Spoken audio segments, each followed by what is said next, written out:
Hello, my name is Dave, and I'm going to read a very short flash fiction story entitled Saipan. Now this originally appeared in a beautiful journal out of the United Kingdom called Firewords. Their website is firewords.co.uk, and you can purchase hard copies of this journal, or you can even order digital editions online at their website. And one of the reasons why I'm so proud to have appeared in this journal is that it is absolutely beautifully illustrated. And I just want to show off the work that was commissioned for my piece. Now this is by an artist by the name of Claire Scully.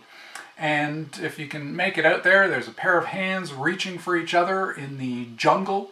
There's a mountain off in the distance under a pre-dawn sky, and all of these elements figure quite prominently in the story which you are about to hear. And by introduction, all I'll say is that this is a work of historical fiction. Although I've invented my two main characters of Eiko and Hiroki, everything else that you'll hear of in this story actually happened during World War II. So, without further ado, Saipan. Eiko and Hiroki shared the same first memory. When they were 3, he wanted to play with her wind-up mechanical rabbit, who wore a colorful suit and stood on hind legs. The young friends became inseparable. In the quiet village, their bedrooms faced each other across a narrow alleyway so close that either child could wake in the night and hear the other breathe.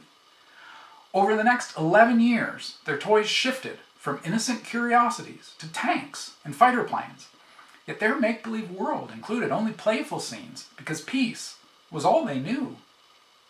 In June of 1944, with the rest of the world at war, the youngsters didn't fear. Their emperor would protect them, and Saipan, their beautiful green island at the edge of the Philippine Sea, was impenetrable. But those lies were shattered the night Americans introduced themselves with heavy artillery before coming ashore and burning soldiers in caves, bunkers, and pillboxes. Surrender meant dishonor. Each American death equaled victory for the emperor, so the Japanese commander decreed any civilian still alive must participate in a suicide raid, pitting bamboo spears against howitzers and machine guns. Without words, Eiko and Hiroki agreed to neither surrender nor kill. Instead, they held hands, and love guided them away from the hostilities. Through the night, they raced across fields and beneath a canopy of trees. Mud from an unseen puddle found its way into Eiko's shoes. The squishing sound betrayed weakness, yet she kept running. Sweaty hands embarrassed Hiroki, but he would not let go. They fought exhaustion and continued toward the northern cliffs, believing their souls would release a blinding flash as their bodies burst upon rocks below. But a shouting soldier stood in their way, his foreign uniform visible through the darkness. They'd heard Americans raped and ate whoever they captured, yet this unarmed man looked weak, tired, and small. His unintelligible voice lacked hope. Unwavering in their rebellious desire to die in an act of pure love, Eiko and Hiroki ran toward the soldier. They instinctively released hands and rushed in opposite directions around him. While the American hesitated, not knowing whom to pursue, Hiroki dried his palm on his pants, and Eiko kicked off her shoes without missing a step. At the cliff, they rejoined hands and made a spectacular leap. Supported by trust and love, they hovered in midair, became one with open sky, until gravity intervened. Though mortally wounded, both survived the fall, cushioned by the soft tissue of hundreds who plunged before them.